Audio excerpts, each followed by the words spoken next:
불행하고 불쌍하고 힘들었던 제가 어떻게 지금은 넓은 집, 좋은 차를 타며 여유로운 삶을 누릴 수 있게 되었는지 궁금하신가요? 이건 결코 저 혼자서 이룬 것이 아닙니다. 어려웠던 그 시절 저를 도와주셨던 수많은 분들 덕분에 지금 이 자리에 서 있을 수 있게 되었습니다. 그 고마운 분들께 이 글을 바치고 남을 위하고 배려하고 도와줄 줄 아는 분들이 많아졌으면 하는 마음에 글을 적습니다. 그럼 시작하겠습니다. 저희 친할아버지 댁은 된장, 고추장, 간장 같은 것을 판매하던 집이었습니다. 커다란 집에 마당도 엄청 크고 작은 장독대만 수백 개가 있었죠. 운영이 잘 되어서 일하는 사람도 여럿 있었고 돈도 엄청 많이 버셨습니다. 저희 아버지는 3남매 중 장남이었습니다. 어릴 적부터 부족함이 없이 자라 성인 되기 전부터 가업 물려받을 준비를 하며 할아버지께 열심히 배우셨답니다. 집도 잘 살고 물려받을 가업도 있고 하니 얼마나 인기가 많았겠나요? 주변에서 선봐라, 미팅해준다는 말들이 쇄도했답니다. 어린 나이였기에 딱히 결혼에 대한 로망도 없었고 그땐 일이 너무 재밌으셨대요. 그러던 중 친구의 성화로 어쩔 수 없이 소개팅을 나갔는데 아는 얼굴이더래요. 중학생 때 아버지에게 러브레터를 줬던 학교 동생이었던 거죠. 이게 무슨 인연인가 신기해했는데 알고 보니 중학생 때부터 아버지를 짝사랑하던 상대 여자가 아버지 친구를 통해 아버지를 소개해달라고 했던 거였습니다. 재밌기도 하고 반갑기도 해서 몇 번 만남을 가지다 보니 호감이 생겼고 결혼까지 꼴이 나게 되셨답니다. 그 순수한 여자가 바로 제 어머니였죠. 그리고 제가 태어났고 얼마 지나지 않아 할아버지의 건강이 안 좋아지셨대요. 그때부터 본격적으로 아버지가 사업을 맡아 하게 되셨답니다. 그렇게 아버지가 사업을 제대로 물려받게 된 지 1년도 되지 않아 할아버지는 세상을 떠나셨습니다. 할머니는 그 충격으로 몸져 누우셨고요. 어린 나이에 사장이 되어서 그런지 직원들은 아버지를 사장 취급을 안 해주었고 거래처들도 아버지를 인정해주지 않으면서 사업이 조금 흔들리기 시작했대요. 그런데 어느 날 갑자기 세금 고지서가 날라왔답니다. 그것도 그 당시 돈으로 수천만 원의 세금이었죠. 이게 무슨 일인가 싶어서 그때 담당하던 세무사 찾아가니까 사무실이 텅 비어있더래요. 이게 무슨 일인가, 대체 어떻게 된 건가 하고 세무서도 가보고 국세청도 가보고 은행도 가보고 하셨답니다. 사건의 전말은 이렇게 된 거였습니다. 할아버지가 돌아가시고 아버지가 사업을 맡으면서 그 어수선한 틈을 타서 저지른 사기극이었습니다. 직원 한 명과 세무사가 짜고 친 판이었는데 세금만 그런 것이 아니라 회사 돈도 횡령을 어마어마하게 한 것이었습니다. 할아버지가 모으셨던 돈들로 세금은 얼추 메꾸어졌는데 모조리 빼간 회사 돈은 어떻게 할 도리가 없었습니다. 당장 직원들 월급도 줄 수 없는 처지에 놓이게 된 거였죠. 당연하게도 직원들은 모두 그만두었고 그동안 일한 월급을 주지 않으면 신고하겠다고 했습니다. 가게 운영이 중단되면서 거래처에서 선납했던 돈들도 모두 돌려줘야 했었죠. 결국 아버지는 그 큰 집을 팔게 되었고 빚더미에 앉게 되었습니다. 주택가에 있는 단층짜리 작은 집을 하나 구해 들어가 살림을 꾸리셨대요. 저와 편찮으신 할머니, 어머니, 그리고 제 동생 둘까지요. 6식구가 살기엔 비좁은 집이었답니다. 이전과는 확연하게 차이나는 힘든 환경이었죠. 그래서였겠죠. 어머니가 도망친 건. 그 좁은 집으로 들어간 지 한 달째 되던 날 어머니는 말도 소리도 없이 사라지셨습니다. 어머니를 원망하지 않습니다. 아버지도 어머니를 원망하지 않으셨고요. 아픈 시어머니를 부양하며 아이 셋을 키우는데 돈도 없으니 그럴 만한 상황이었으니까요. 원망은 하지 않지만 밉긴 하네요. 아버지는 갑자기 살림에 육아에 병간호에 일까지 해야 하는 상황에 놓여졌습니다. 정말 막막하고 답이 없는 상황이었죠.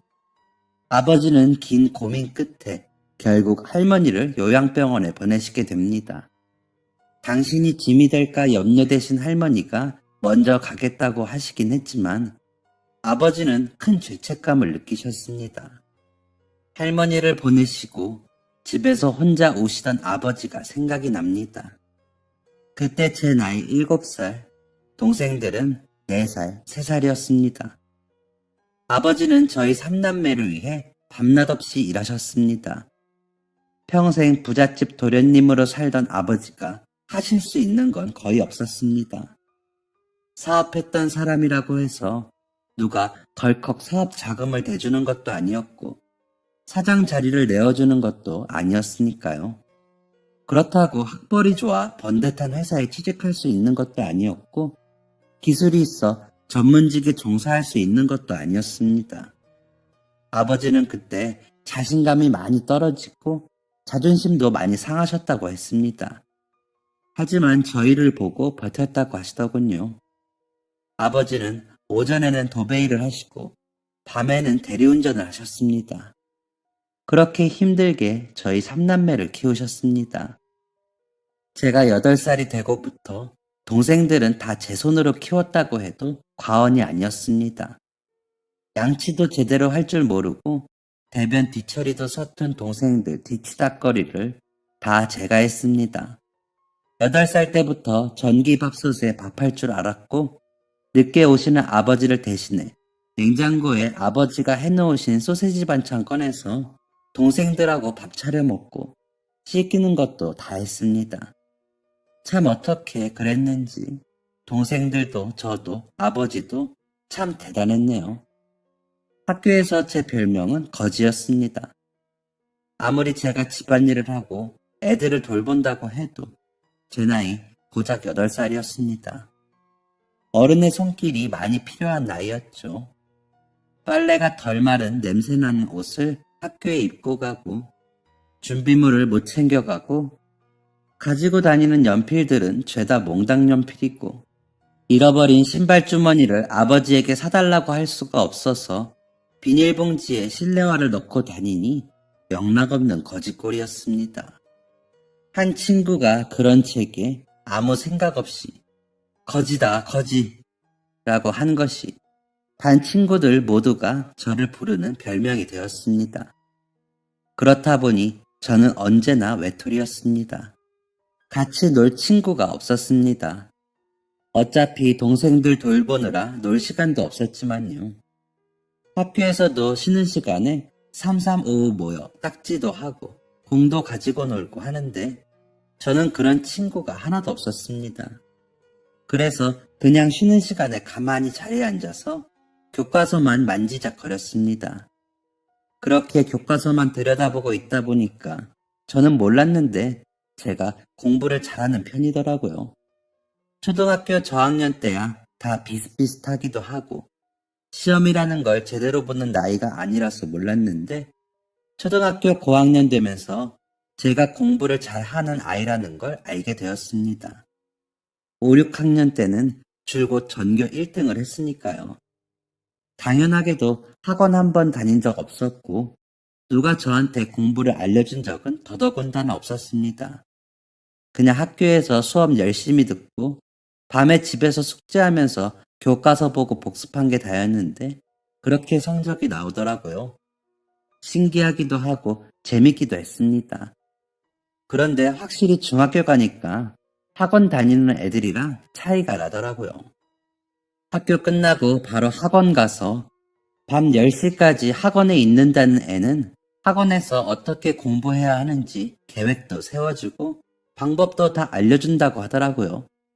그리고 중학교 1학년짜리인데 벌써 중학교 3학년이 배우는 것들을 배운다고 했습니다. 이미 교과서에 있는 국어 소설이나 영어 지문이나 수학 문제 같은 건 초등학생 때 끝냈다더라고요. 저런 애들을 어떻게 이기나 했습니다.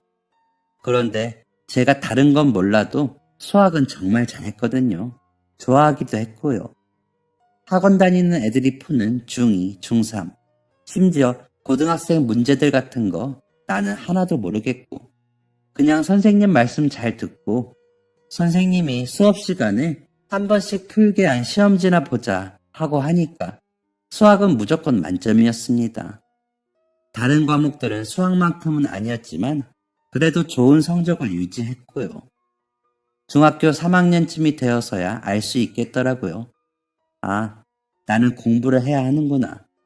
내가 잘할 수 있는 건 공부구나 했습니다.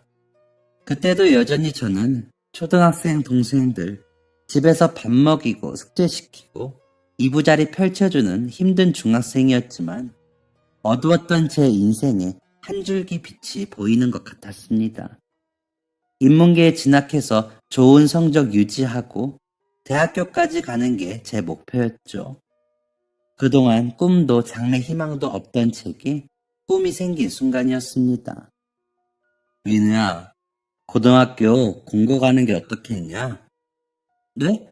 아버지, 왜요? 공업고등학교 가서 기술 배우면 졸업 전에 취직할 수 있다더라. 아버지가 살아보니까 기술을 배워야겠더라. 그만한 게 없어. 네? 아버지, 저 일반 고등학교 가서 공부할 거예요. 대학도 갈 거고요. 저 공부 잘하는 거 아시잖아요, 아버지. 알지, 아는데. 아버지가 너 학원 보내줄 형편도 안 되는데 네 친구들은 다 학원이며 과외며 할 거 아니냐. 누군 벌써부터 외국도 간다더라. 지금이야 어리니까 비슷비슷한 거지. 고등학교 가서 대학 준비하면 그게 지금 같겠어? 그러니까 아버지 말대로 기술 배우면 너도 나중에 편할 거다 이거지. 공부는 언제든 나중에 할 수 있고. 그땐 정말 너무 속상했습니다. 드디어 꿈이 생겼는데 내가 잘하는 게 뭔지 알게 되었는데 그걸 하지 말라는 거잖아요. 지금 와서 생각해보면 아버지가 절 생각해서 당신처럼은 안 되기를 바라는 마음에 그러셨다는 걸 알지만 그땐 아버지가 밉기만 했습니다. 일단 아버지께는 알겠다고 했지만 계속 마음이 찝찝하더라고요. 정말 아버지 말대로 해도 되는 건지, 그럼 나중에 정말 편할지 고민이 많이 되었습니다. 그 고민 끝에 저는 에라 모르겠다 하고 일반 고등학교에 지원했습니다. 아버지가 그 사실을 알고 많이 속상해 하셨지만요. 민우야, 너 어쩌려고? 아버지 말대로 하지 그랬니? 아버지, 저 잘할 수 있어요. 학원 다니고 과외하고 유학 가는 애들보다 더 열심히 할게요. 그러니까 믿어주세요. 요즘 가정 형편 어려운 사람들은 대학 국가 장학금도 잘 나온대요. 등록금 문제로 속썩이지 않을게요. 그러니까 아버지, 저 한 번만 믿어주세요. 네? 아버지는 짧은 한숨과 함께 어쩔 수 없다는 듯 고개를 저으셨습니다. 그래, 이미 엎질러진 물이니 내가 어쩌겠냐. 잘해봐라 민우야. 이왕 이렇게 된 거 아버지도 최선을 다해 도울 테니. 정말요? 정말이죠? 감사합니다 아버지. 정말 신이 났습니다. 고등학교 가면 분명 더 열심히 학원 다니고 과외하는 애들이 널려 있겠지만 이만한 자신감이라면 그 누구든 이길 수 있을 것 같았습니다. 너무 무모한 생각이었겠죠. 저는 고등학교 1학년 중간고사에서 반 10등을 하게 됩니다. 30명 중에요. 그냥 딱 중간이라고 할 수 있었죠. 저는 큰 충격을 받았습니다. 어떻게 해야 따라갈 수 있을까 고민이 되었습니다. 다른 친구들처럼 유능한 선생님들께 받은 기출문제도 없고 요령도 없던 저는 무식하게 공부를 했습니다. 중간고사 끝나고부터 맨날 코피 흘리며 밤을 새우면서까지 공부를 했습니다. 그 결과 기말고사에서 반 4등을 했습니다. 아버지는 잘했다고 하셨지만 저는 만족스럽지 않았습니다. 남들보다 몇 배로 노력했는데 왜 안 되는 걸까? 역시 학원을 다녀야 하나 고민하던 찰나였습니다. 터덜터덜 집에 걸어가고 있는데 동네에 있는 작은 학원에서 방학에 무료 특강을 한다고 하더라고요. 무료라는 말에 홀린 듯이 학원에 들어가 봤습니다. 선한 인상의 원장님께서 종이 한 장을 내미시더라고요. 특강에 대한 설명이었습니다. 방학 기간 중 한 달 동안 중고생들 대상으로 무료 특강을 할 계획이라고 적혀 있었습니다. 따로 지불할 돈은 없고 문제집 몇 권 사가기만 하면 되는 것이었습니다. 게다가 특강을 해주는 사람들은 우리나라에서 손에 꼽히는 대학교에 다니는 혹은 다녔던 사람들이었고요. 기꺼이 재능 기부를 해주는 그 사람들은 대학교 봉사 동아리인데 포트폴리오도 쌓고 경력도 쌓을 겸 수업을 해준다는 겁니다. 집에 가면서 원장님이 주신 A4 용지를 정독하다가 마지막에 선착순 마감이라는 말을 듣고 다시 그 학원으로 뛰어갔습니다. 바로 신청을 했죠. 작은 학원이라 그런지 소수의 인원으로 수업이 진행되었습니다.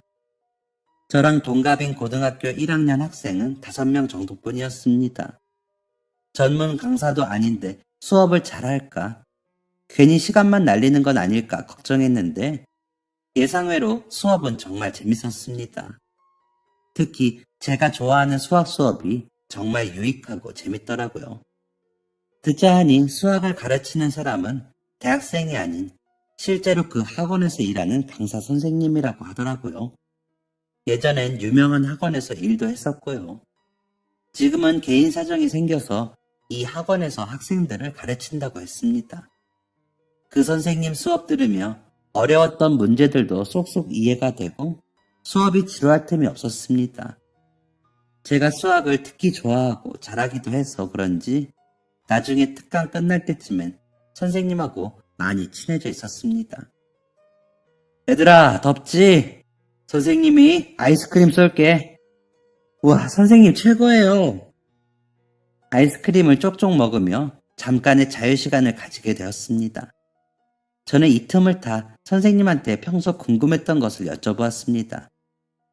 선생님 하면 재밌어요? 재미? 응, 재밌지. 왜?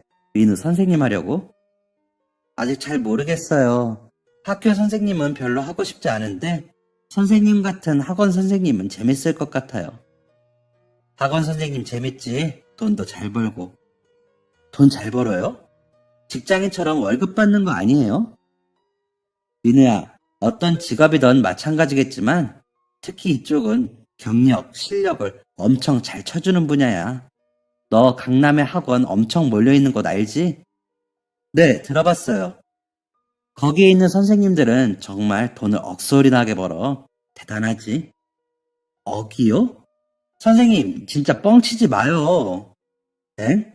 왜 뻥이라고 생각해? 진짜야. 선생님이 거기 있다가 왔잖아. 정말요? 그래. 선생님이 지금 건강도 안 좋아지고 집안 사정도 있고 여러모로 문제가 있어서 여기 있는데 거기 있을 땐 돈도 많이 벌고 인정도 많이 받았어.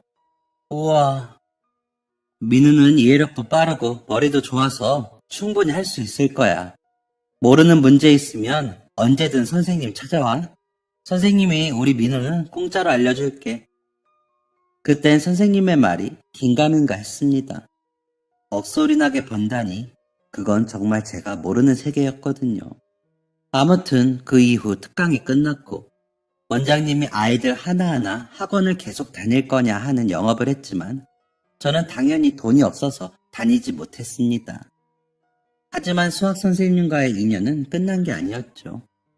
그 이후에도 모르는 문제가 있거나 진로에 대해 고민이 생기면 선생님을 찾아갔었죠.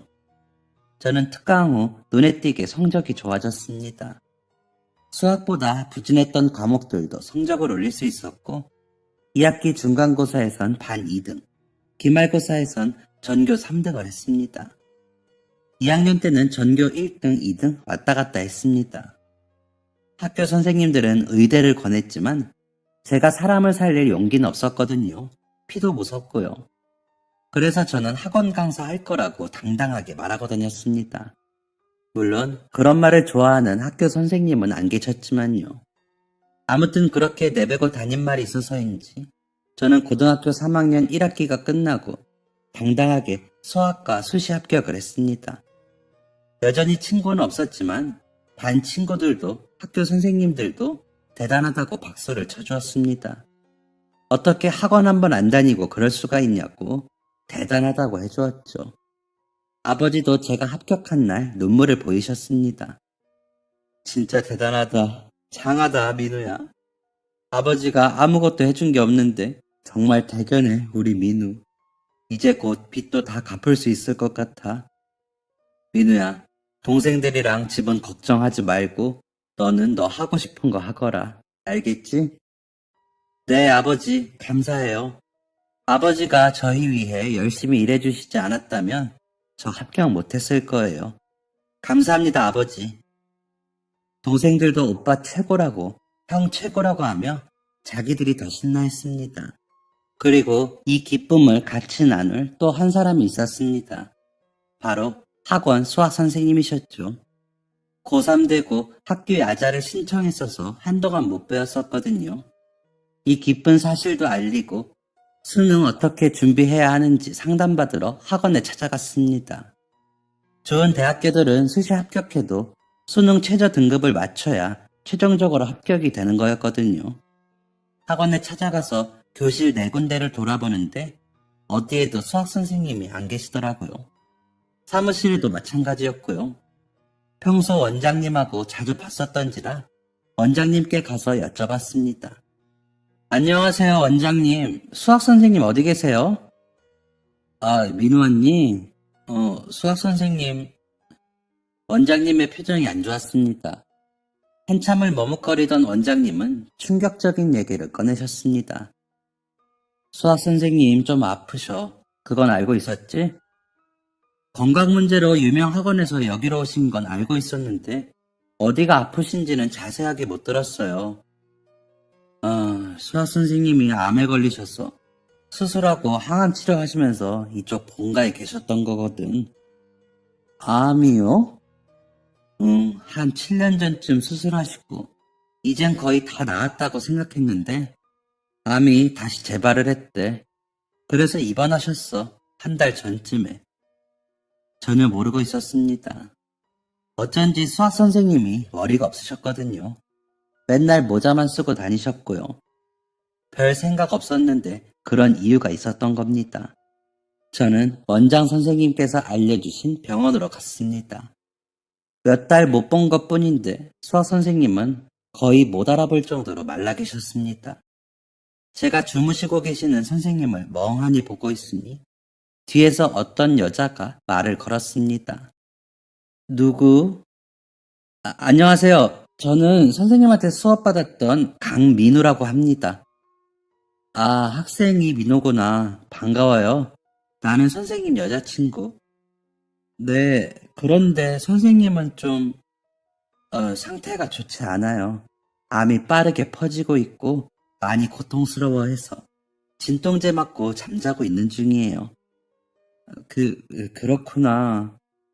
선생님이 민호 학생 얘기 많이 했어요. 공부도 잘하고 착하다고. 나중에 유명한 강사가 될 것 같다고요. 정말요? 네, 선생님이 민호 학생 많이 도와주고 싶어 했어요. 지금은 그러지 못하는 상황이 되었지만요. 선생님 보고 싶으면 언제든지 와요. 깨어있을 때 오면 더 좋겠다. 네, 감사합니다. 저는 터덜터덜 병원에서 나왔습니다.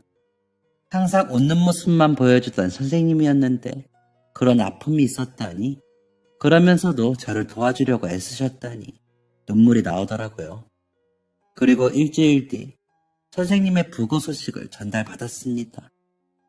결국 선생님이 깨어있는 모습은 보지 못했습니다. 저는 활짝 웃고 계신 선생님의 영정사진 앞에서 다짐했습니다. 꼭 유명한 강사가 될 거라고. 그래서 선생님 말씀대로 억소리나게 큰 돈을 벌 거라고요. 전 걱정했던 수능도 성적이 좋게 나오면서 원하는 대학교에 갈 수 있었습니다. 집에서도 멀지 않은 거리였기에 따로 생활비 나갈 것도 없었습니다. 수강 신청 다 끝내고 틈나는 시간에 할 만한 알바가 있는지도 알아봤습니다. 모든 게 성공적으로 척척 되어가고 있는 것 같았죠. 드디어 대학교 첫 수업이 시작되었고 오리엔테이션을 가장한 술자리도 즐겨보고 숙취를 이겨내며 강의도 듣고 동기 대리 출첵도 하며 꿈꾸던 대학교 생활이 시작되었습니다. 딱 2주. 딱 2주 동안 저는 그런 황홀한 꿈을 꾸었습니다. 그날은 학교 수업 끝내고 집에 와서 동생들 숙제를 봐주고 있었습니다. 집 전화가 울렸습니다. 전화 올 사람이 없는데 누구지? 아버지인가? 하고 수화기를 들었습니다. 처음 듣는 목소리가 묵직하게 들려왔습니다. 강석구님 댁 맞으신가요? 네, 저희 아버지인데요. 누구세요? 희망병원입니다. 강석구님이 사고를 당하셔서 지금 저희 병원으로 오셨어요. 수술 들어가야 해서 보호자분이 빨리 오셔야 할 것 같아요. 하늘이 무너졌나 싶었습니다. 저는 동생들한테 아무 일 없을 테니까 저녁 차려 먹고 일찍 자라고 안심시켜놓고 뛰쳐나왔습니다. 평소에 비싸서 택시는 절대 타지 않는데 어쩔 수 없었습니다. 버스 기다릴 시간도 그럴 마음도 없었거든요. 바로 택시 잡고 병원으로 간 저는 응급실로 뛰어갔습니다. 정신없는 응급실에서 아버지를 찾으려 애쓰는데 그 어디에도 보이지 않았습니다. 혹시 바로 수술에 들어간 건가 하고 간호사분께 여쭤보려고 하는 순간이었습니다. 한쪽에서 의사 둘, 간호사 여럿이 모여 급하게 심폐소생술을 하고 있더라고요. 피로 얼룩져 있었지만 익숙한 신발, 익숙한 옷차림이었습니다. 아니겠지, 아니겠지 하며 다가간 제 눈앞에 들어온 그 사람은 아버지가 맞았습니다. 아버지는 제 눈앞에서 죽어가고 계셨습니다. 너무 갑작스러운 상황에 눈물도 나오지 않았습니다. 그 순간이 너무 현실성이 없어 믿기지가 않았습니다. 꿈일 거라 생각하는 제 마음과 다르게 아버지의 심장은 멈췄습니다. 오토바이를 타고 다니시는 아버지께 그렇게 헬멧을 꼭 쓰라고 잔소리를 늘어놓았는데 웃으며 알겠다던 아버지는 헬멧을 쓰지 않으셨고 그렇게 영원히 제 잔소리를 들으실 수 없는 곳으로 가셨습니다. 장례식장에 온 아버지의 지인분들, 저의 몇 없는 친구들은 다 제 어깨를 두드렸습니다. 힘내라고요. 힘이 전혀 나지 않았습니다. 그냥 막막하기만 했습니다. 앞으로 어떻게 해야 할지 제 미래가 어둡기만 했습니다. 엉엉 울고 있는 동생들을 봤습니다. 하나는 고등학교 1학년, 하나는 중학교 3학년. 제가 이 아이들을 키워야 했습니다. 다니던 대학교는 당연히 그만둘 수밖에 없었습니다. 아버지가 차마 전부 다 갚지 못하신 조금 남은 빚을 환불한 등록금으로 내고 나니 1,000만 원 가량이 남아 있었습니다. 저는 악착같이 일해야 했고 동생들에게 엄격한 무서운 형, 오빠가 되어야 했습니다. 저는 꼭두 새벽에 일어나서 우유 배달을 했습니다. 그리고 배달이 끝나면 공사장에 가서 막노동을 했습니다.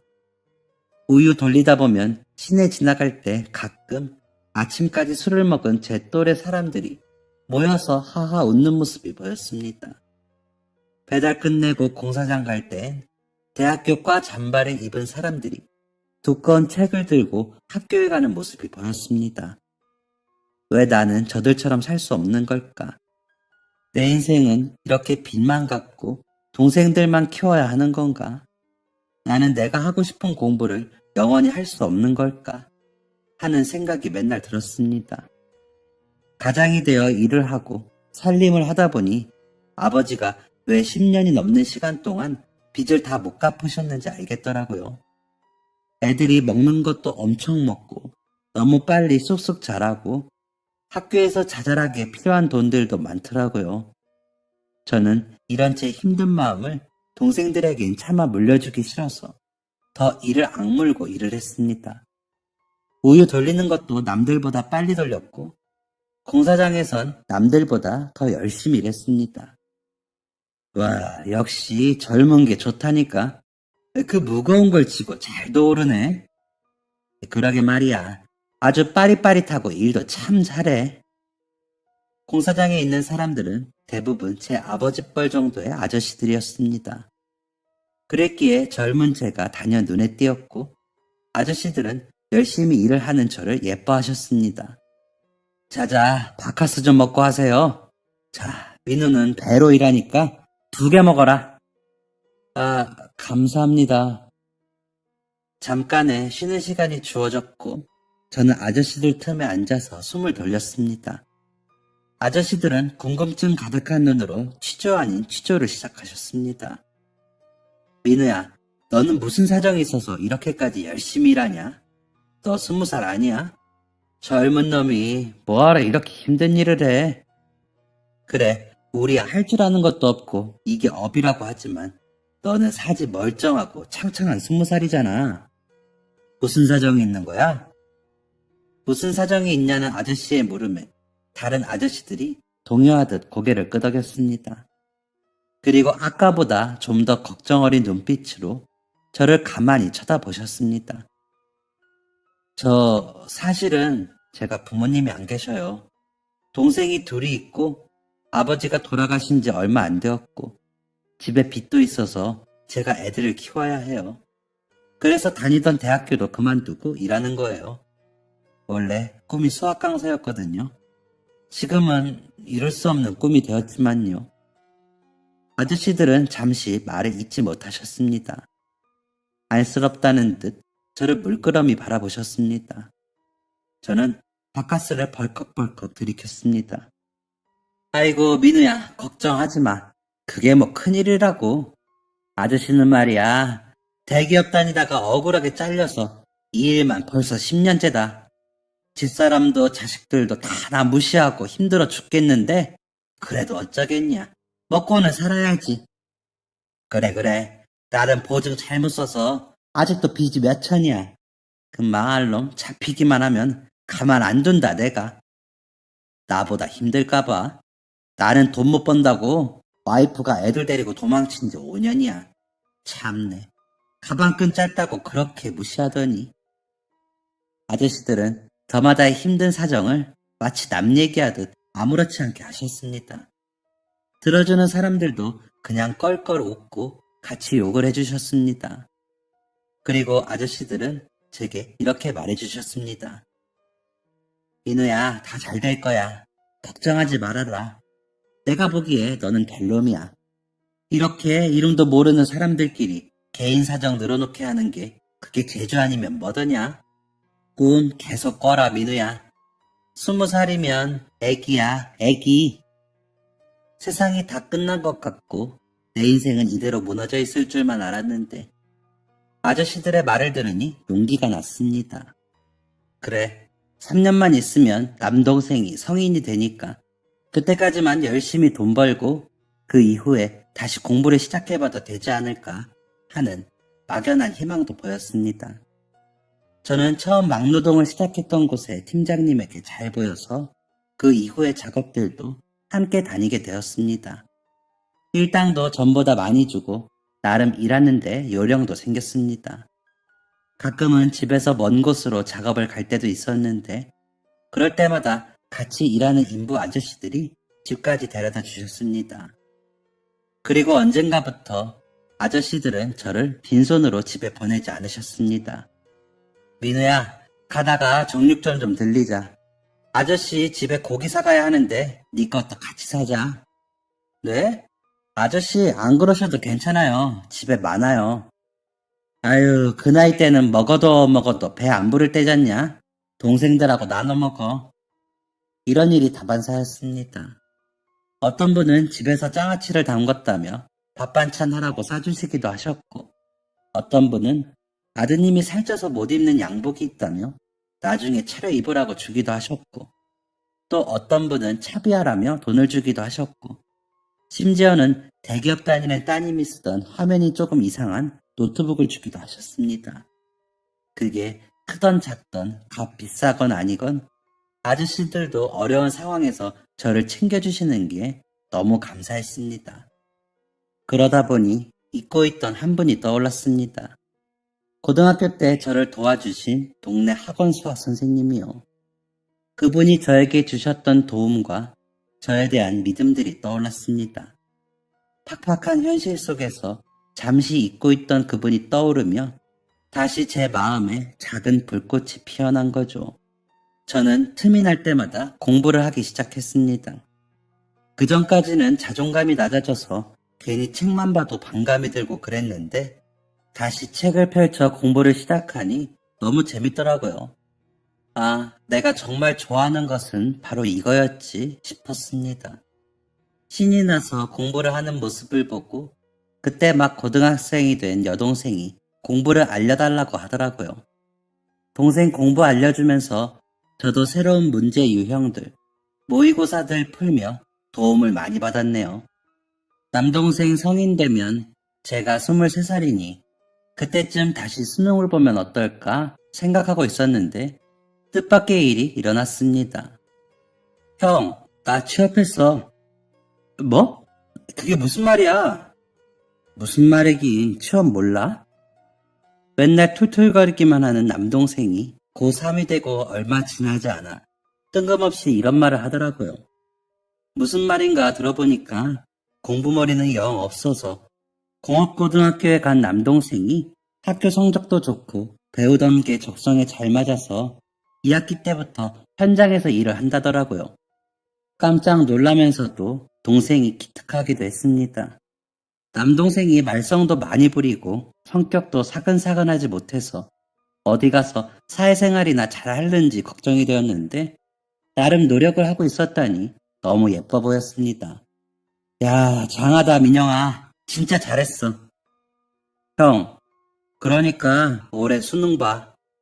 뭐? 형 대학교 가야지. 형 공부 잘하잖아. 나랑 민지 때문에 하고 싶은 공부 못하고 일하는 거잖아. 내가 형보다 더 많이 벌 거니까 형은 대학이나 가. 이 자식, 그렇게 형을 생각하고 있었어? 아이, 뭐래, 생각은 무슨 징그럽게. 수능 접수나 해라, 이 아저씨야. 동생이 저를 그렇게 생각하고 있을 줄은 정말 꿈에도 몰랐습니다. 가계부를 두들겨 보니 악착같이 일한 덕에 그해 여름이 되기 전에 빚은 다 청산할 수 있을 것 같았습니다. 생활비가 문제였지만 많은 지출을 담당하는 빚만 해결되면 우유 배달은 안 해도 될 것 같더군요. 그래도 남동생이 얼추 자리 잡기 전까진 막노동하면서 생활비하고 돈도 좀 모아두기로 계획을 세웠습니다. 저는 이 기쁨을 같이 일하는 인부 아저씨들과 나누고 싶었습니다. 아저씨들, 저 올해 수능 봐요. 아이고, 드디어 우리 민호가 대학 가는구나. 아니요, 아저씨. 붙을지 안 붙을지는 몰라요. 수능만 본다고요. 뭘 몰라, 이놈아. 그동안 고생한 거 생각하면 당연히 붙어야지. 아이고, 뭐하냐. 수학 강사 들번 오셨는데 현장에 책상이라도 하나 놔야 되는 거 아니야? 아저씨들은 진심으로 기뻐하셨습니다.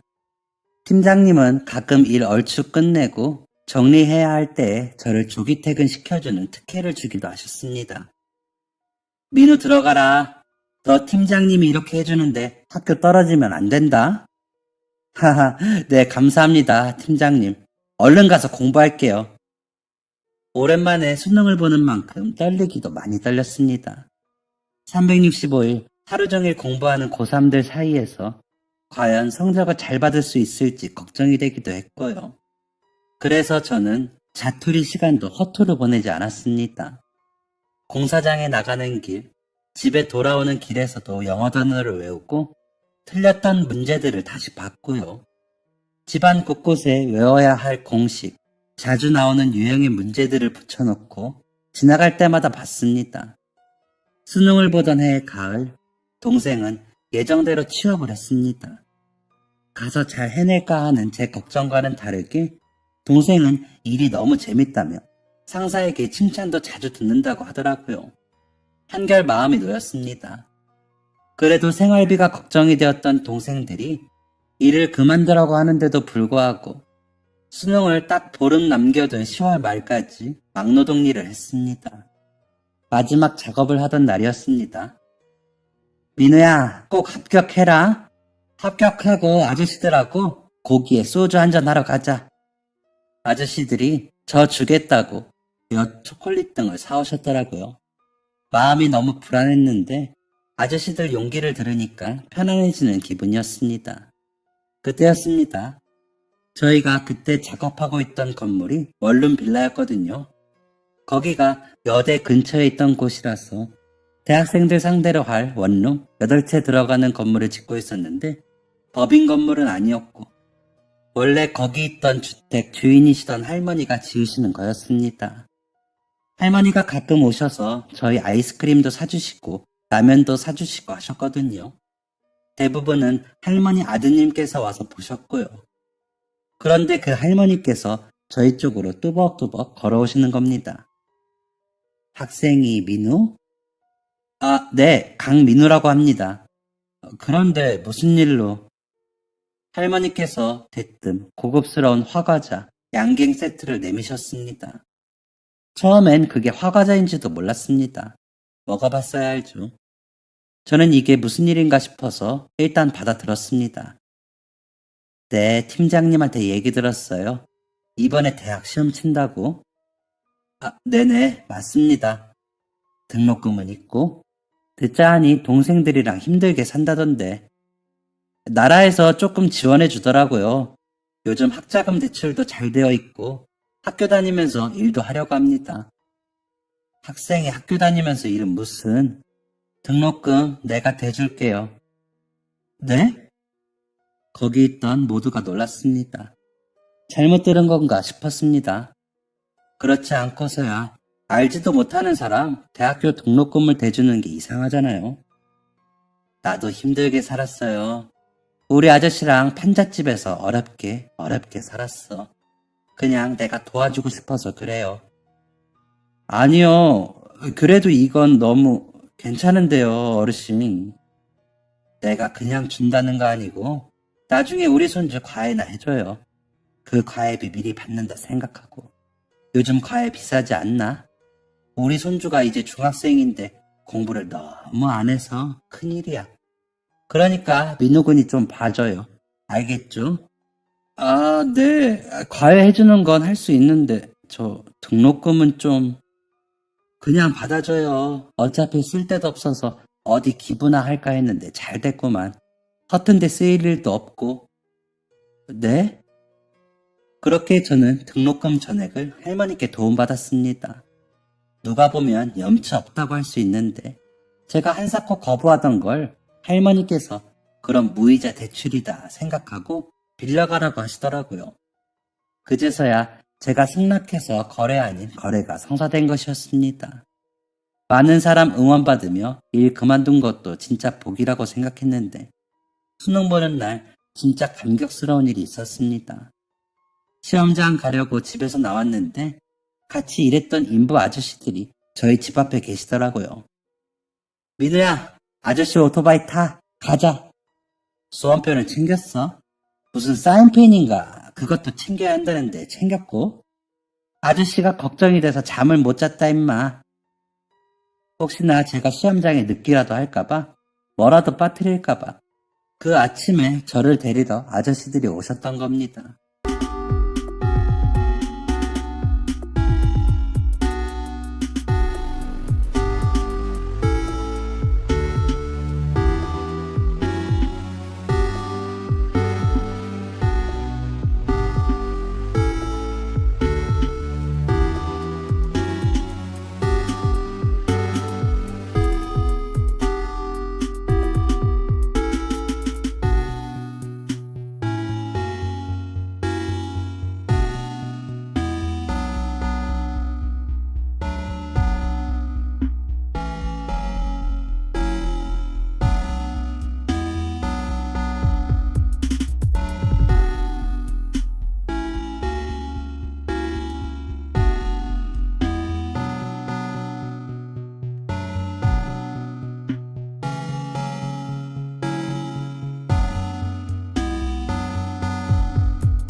눈물 나오려던 거 꾹 참고 아저씨들이랑 시험장까지 갔습니다. 이제 시험 보러 들어가려는데 아저씨 한 분이 도시락통을 건네주시더라고요. 내가 손재주도 없고 할 줄 아는 것도 별로 없어서 이렇게밖에 못 샀는데 그래도 빈속보다는 낫겠지. 꼭 먹어라 민우야. 아저씨들은 일하러 가야 해서 끝나고는 못 올 것 같아. 시험 잘 봐라. 안 그래도 점심시간에 먹을 도시락을 쌀 시간이 없어서 밥에 김치, 햄만 챙겨왔는데 아저씨가 저를 위해 손수 도시락을 싸오신 겁니다. 눈물 왈칵 쏟을 뻔한 거 꾹 참고 시험장에 들어갔습니다. 아저씨들이 뒤에서 민우 화이팅을 외쳐주시는데 진짜 너무 감사했습니다. 그리고 그 결과 저는 19살 때 다녔던 그 학교의 수학과에 또 한 번 합격을 하게 되었습니다. 결과 나오고 엉엉 울면서 팀장님한테 소식 알렸고 그날 일 마친 아저씨들하고 삼겹살집에서 배 터지게 먹었습니다. 등록금 대주신다던 할머니의 도움으로 학업도 잘 마쳤습니다. 학교 다니는 동안 장학금도 많이 받아서 몇 번은 할머니의 도움이 필요 없기도 했지만 그럼 할머니께서 생활비 쓰라며 용돈을 보내주시곤 했습니다. 4학년까지 열심히 학원 마치고 저는 바로 한 학원에 취직을 했습니다. 그리 크지도 작지도 않은 평범한 학원이었습니다.